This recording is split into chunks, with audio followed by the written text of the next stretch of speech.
how does reincarnation handle the fact that at a point in history there would have already been one form of life in taking the form of a microbe, for example? You see, this is the challenge you get from the science lobby. You must take it on. Because reincarnation is a central feature of the four Indic religions, Hinduism, Buddhism, Jainism, and Sikhism. And the thing that kind of sticks in the throats of the rationalists and the science-oriented is there are a lot of issues that are not clearly explained by reincarnation. First, the actual metaphysical kind of process of one person giving up a body and taking on a next body. What's the metaphysical mechanism? We are very poor on that. We don't know. It's a metaphysical, not a physical phenomena. So it's tricky. That's one part. But the other places where I get challenged is this. This is Mr. Takani. A few thousand years ago, the human population, Homo sapiens, were a few thousand.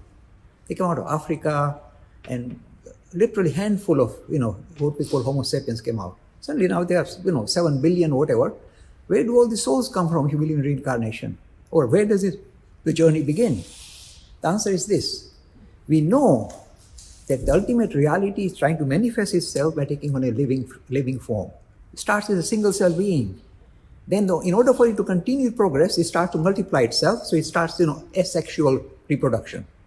Then those bits and pieces start to combine together and produce a more complex being, and that becomes sexual kind of reproduction. And that brings in faster evolution. So there's something trying to manifest itself using the human frame. And where do they come from? Right from the start from bacteria, plants, animals, human. So there's a huge mass of life forms coming from the lower end of evolution, coming to the higher end of evolution. So that is why suddenly the mushroom of human population, where do they come from? From animals. See, but I can't believe that. When you look at a lot of humanity today, just check them out. They behave absolutely like beasts. They're like violent. And they reflect more kind of animalistic qualities than human qualities. But then once they're in the human kingdom, they're reincarnated in the human kingdom, they become rounded up, become less violent. So this is, if you like, the story.